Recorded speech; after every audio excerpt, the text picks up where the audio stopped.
Hello, I'm Pastor Ramon, and I'm here to talk about the seven deadly sins plus two, restlessness and boredom, and how this, these sins are counteracted by the fruit of the Spirit. And let me read from Galatians 5:22. But the fruit of the Spirit is love, joy, peace, patience, kindness, goodness, faithfulness, gentleness, self control. Against such there is no law. And those who are Christ have crucified the flesh with its passions and desires. Verse 25, if we live in the Spirit, let us also walk in the Spirit. So that's Galatians 5:22 to 25, which talks about the fruit, the fruit of the Spirit. And I emphasize fruit in its singular form. And, a lot of times people wonder why Paul mentioned fruit of the Spirit in singular and then enumerated several attributes or qualities or several good things like love, joy, peace, patience, kindness, goodness, um, faithfulness, gentleness, and self control. But why fruit and not fruits? And I believe the answer is in verse 25. If we live in the Spirit, let us also walk in the Spirit. So it is more having the person of the Holy Spirit filling you, guiding you, leading you, living in the Spirit. And since the Spirit is a person, He comes in this package of goodness, right? It is not a pick and choose kind of deal with the Holy Spirit that you can have gentleness and then lack self control. The idea is if we really walk in the Spirit, um, if we really walk in the Spirit, just like what the Apostle Paul challenges us to do, then we should actually exhibit the fruit of the Spirit, singular. So we should exhibit all these wonderful, godly qualities. And we'll be loving, joyful, peaceful, patient, kind, good, faithful, gentle, and exhibit self-control. So in the background that I grew up with in the Catholic faith, we were taught about the seven deadly sins, and I believe this separation or categorization of sins, which is coming out of the the higher categories of mortal, which are the almost unforgivable types of sins, and venial sins, which are sins that can be atoned for by prayer, especially for souls of the departed that went to purgatory, as taught by the Catholic faith, not necessarily biblical. It's not biblical, but we were also taught that there are seven deadly sins, and I think that kind of separation of sins and biblical Christianity trying to equate it with each of these different attributes, these different qualities of the fruit of the Spirit, led people to think that there are actually multiple fruits of the Spirit that we can pick and choose from. But the good thing is for every one of these seven deadly sins, plus two, which I'm adding here, so to highlight two which are part of the fruit of the Spirit, which actually overcome these other two sins, restlessness and boredom. So there are actually nine sins that I'm going to discuss with you that are being counteracted or defeated by the fruit of the Spirit. And I'm going to mention the deadly sins. The seven deadly sins are these: lust, pride, boredom, lust, pride, envy, greed, sloth, anger, and gluttony. Seven deadly sins plus two. The two additional sins are boredom and restlessness. And I'm going to explain what they are. So the first way that the fruit of the Spirit helps us to overcome sin is how love is the answer to lust. Lust is not just sensual desires. It is not just about sex. It is actually, that kind of sin that we scheme or we plan to do things that may hurt someone else or objectify people in a way that we leverage or use them for our own self-interest. That is lust. Lust is not just about sex or sexual desires. And, and lust is the opposite of love. The fruit of the Spirit, love. Love is actually simply putting others above, the interests of others above ourselves. Just like in Philippians 2, when Paul mentioned, be like Christ. He's the model of humility. Consider others better than ourselves. And this helps us to cultivate that healthy and wholehearted love for our neighbors. And then we know that we love our neighbors, we love others because we love God. And they come together. So then the second contrast is between joy and pride. Pride is a major sin because with pride, you are obsessed with being in first place. You have to be number one. But with joy, joy is not just being happy. Joy is not equivalent to happiness. Joy is more coming to terms with the truth that as long as God is number one, and I know He is, I am in the right place.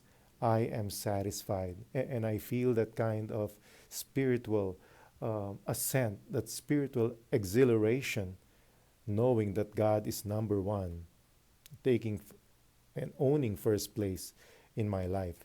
So that leads to experiencing continuous communion with God, which helps you overcome the sin of pride. The third struggle is boredom, and this added to the deadly sins. What is boredom and how does it become a sin? Boredom is just not having a stand.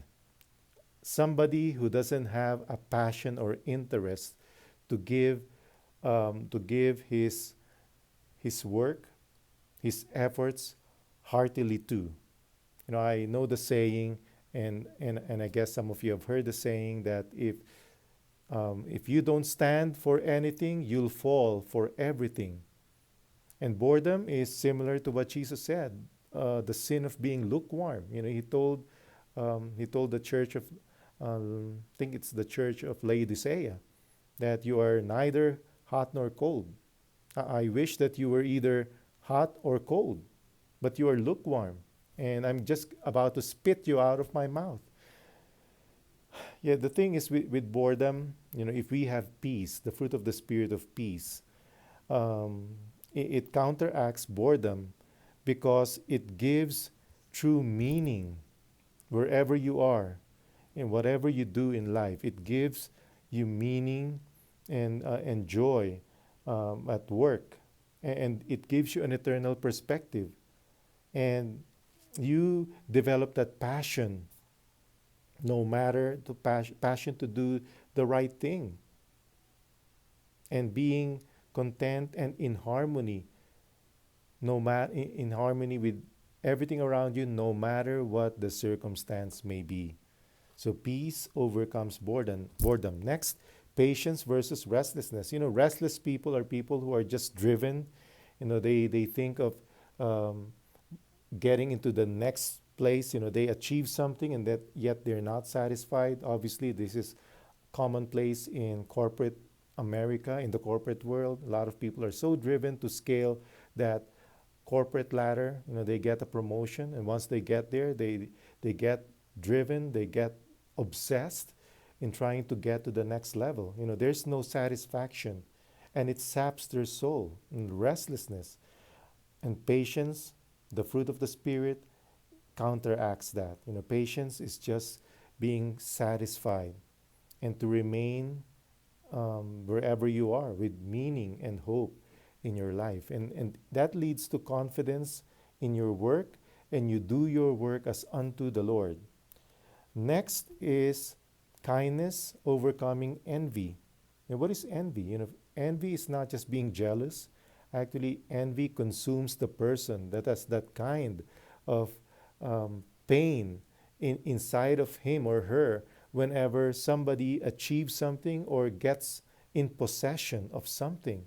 That is similar, or that's the case of keeping up with the Joneses here in America. and just not being happy with somebody's fortune or achievement.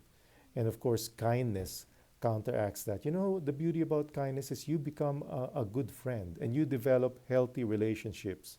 You are a person that others can count on, can rely on, and you are at ease. You are at ease and you don't feel pain in somebody else's achievements or good fortune. On the other hand, you actually celebrate with them.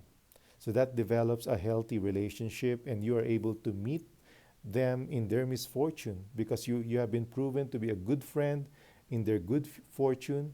In your relationship, you will become the go to guy that they can rely on in, in times of distress. So you contribute to the well being of others. And then greed versus goodness. Greed is just a passion to acquire more. And then if you cultivate the fruit of goodness, goodness is actually what Jesus said, as told in Acts 20. It is better to give than to receive. You'll be known as a giver and not a taker. And you become godly in being like that. And you become so filled with gratitude. And you are free. You are actually free because nothing, no kind of wealth actually possesses you. You possess wealth, but your wealth doesn't possess you. And the next sin is sloth or just laziness. And not just laziness, it is just doing the bare minimum. You just want to do what's in your job description. You don't want to go above and beyond what's required of you or what is expected of you. And if you are needed to do something, you are not just doing it for your salary. When it comes to ministry, you're doing it for God, and you should also bring that kind of perspective in any kind of work that you do, even in your secular work. Nothing really to a Christian is secular. You actually do it unto the Lord. Colossians 3:23. Do everything faithfully as unto the Lord. And faithfulness, of course, is the answer to the sin of laziness, doing the bare minimum or doing nothing. And it gives you a kind of great satisfaction, a great affirmation from God that you are affirmed for your excellence. And God entrusts more to you, gives more of His favor to you as the manager of His resources. And the next, second to last, gentleness versus anger. And this is self-explanatory. Outbursts of anger can be avoided by the fruit of the Spirit, specifically gentleness. Gentleness is just not getting into that kind of mindset of manipulating people. Anger is manipulative. You use your position, you use your leverage in order to control people. Gentleness is not like that. Jesus said, "Blessed are the meek, for they will inherit the earth." Meekness is not weakness. Meekness is strength or power under control. And that is what Jesus showed us. And we should be like Jesus. And the last, but not the least, self-control versus gluttony.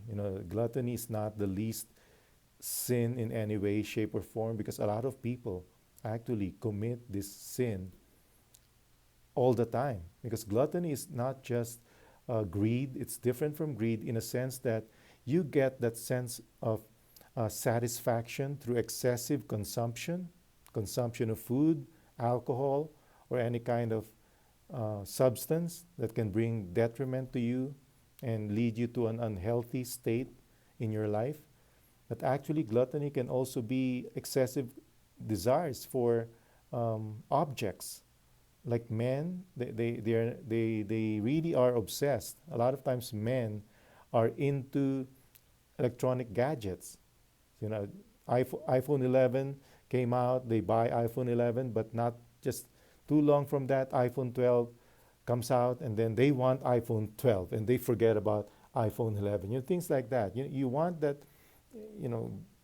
Gluttony is more of that kind of sense of being satisfied temporarily and then wanting that kind of experience like over and over again.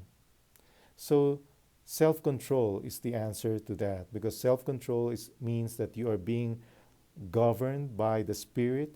That means you're governed by the values of the faith, and you are led by the spirit. So nothing controls you. Nothing can lead you to have that kind of desire to be gluttonous on any kind of object, even food or drink. So that is my vlog. Actually, I went over 15 minutes, over 15 minutes, but that is my vlog that talks about the sins, the seven deadly sins plus two, restlessness and boredom, and how the fruit of the Spirit helps us to overcome all those sins. Thank you.